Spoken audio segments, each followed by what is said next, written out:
The Athletic. Hey, good morning, Steve. Did the Bucks make any significant adjustments on Vooch in Game 3 that he and you are looking to kind of counteract if they occur again? Yeah, they started doing some late switching in his pick and rolls, which was part of our session yesterday, so that when he flares, he's not as open. And actually, I thought, our guys did a good job against it, but that, and then, they were, digging hard in the post. So, those are the two things that we really worked on or discussed and showed yesterday. Philip Rossman-Reich. Obviously, Aaron is out again today. But what's the mindset of guys like Aaron and Michael? How are they feeling? Are they staying up and encouraged about where they're at and where the team is at, or how are they frustrated about not being able to play? What's their feeling like at this point? Very much frustrated. They both badly want to play. I mean, Aaron wanted to try to play today, but it's just not. It's not the wise thing to do. And he's gotten better and better. He's actually a lot better today than he was 2 days ago, but he can't run freely up and down the court. And, again, he's going to work out today, and Mike is also. So I would say that they're both, team first guys. They've done everything they can do to this point, and they both badly want to be back. And obviously they would give us a big lift, but they're just not in a place where they could play right now. Dan Savage. Cliff, you spoke to yesterday just how pivotal the first quarter and starting off today will be. Just touch on some of the things you'd like to see from the team to start the game today against the Bucks. Yeah, I mean, we have to, number one, we can't turn the ball over. We've got to get shots. We got to be locked into the ways that, and there are some ways, as great as they are defensively, there's things that we've been doing that when we do it, it creates good shots, and we've got to be able to get to those things and then stay with it.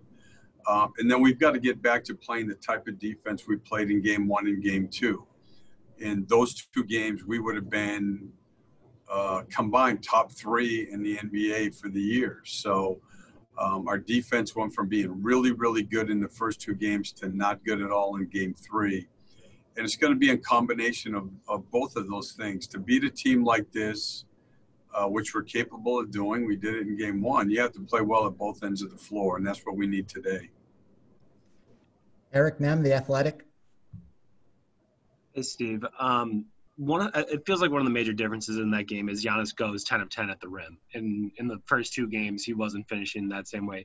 Did you feel like he was able to make some adjustments in Game 3, figuring out how his roles look a little bit different or how he finishes, that you want to change up coverages on him? Or was it just kind of the first two games he missed some shots that he can typically make? Well, I mean, he averages, I think, 21-9 or 22 points in the paint for the year. And I think he's gone 19 in Game 1, 25 in Game 2, and 29 in Game 3. And I think we have really committed to trying to keep him out of the paint. We did a good job of it in the first two games. He was really good in Game 3, and also we were really bad. We weren't even close to where we were at the first two games. And so we have to get back to that today. I mean, with him, it's a half a step. He doesn't need much room to get in there and get the ball to the basket. And we're going to have to do a better job. That's what I was going to ask. What did you feel like the difference was? You talk about a half step. Was it just help not getting there quite soon enough? Or what did you see? Well, yeah, one, we didn't get our defense set nearly as well, which is, as you guys can see, we're not sending many guys to the offensive glass. We had a number of possessions the guys saw yesterday where, against a guy like him, again, you either want to be on the glass or all the way back, and we were neither in Game 3. Game 1 and Game 2, for the most part, when he's bringing the ball up the court, we were back and set. And even then, I mean, he's so good, he's still going to get in the paint. But I would say, listen, he was terrific, but we were really disappointed. Eric Woodyard, ESPN. Coach, for the last couple of years, there's been a narrative around the Bucks. We know that Giannis is going to do what he's going to do, but people want to see what the supporting cast can do. Obviously, game one, you guys pulled out the victory, but do you play that supporting class any different? Like Chris Middleton, Eric Bledsoe, Lopez, any differently in the playoffs than you would necessarily like the regular season? Like, what's the difference in how you approaching the supporting cast of Giannis? Yeah, I think that a lot of it is just, you can lock in more on their strengths because you have more days to prepare. So a lot of times in the regular season, you're lucky if you have 2 days or maybe one practice day where, to do this, I mean, we started talking about their strengths and what we need to do to each guy the day that we played New Orleans in seeding game number 8. So we had 5 days. But I think the biggest thing is when Giannis gets deep in the paint like he did the other day, they all get everything. So I think it starts with limiting his ability to get in the paint and Eric Bledsoe's ability to get in the paint, because they're both so unselfish is that when they get deep and then you come, they're kicking out. Those are the Lopez threes, the Middleton threes.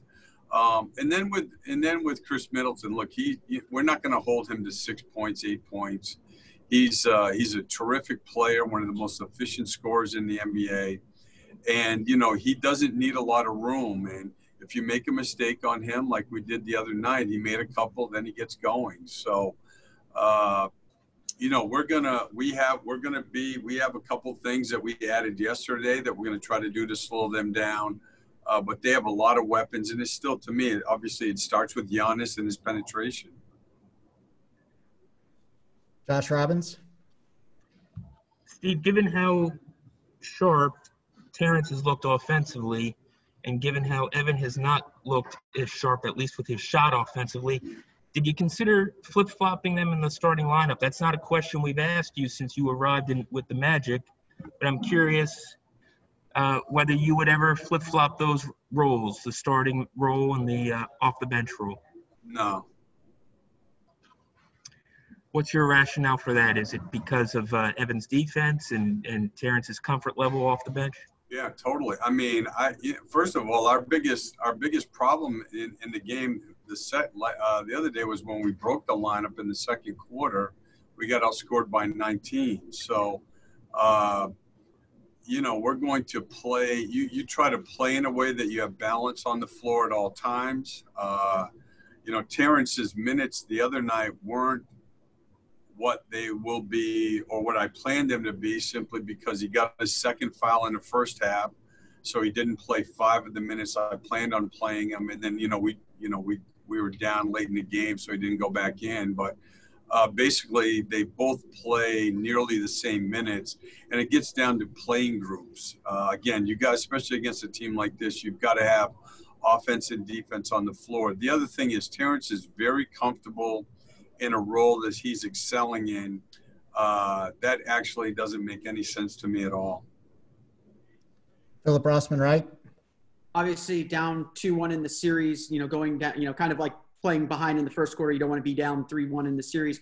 Do you view this game, or do you play the series any differently with your minutes? Do you, maybe ratchet up the minutes for some of the key players if guys are struggling for this game because of how important it is in the series?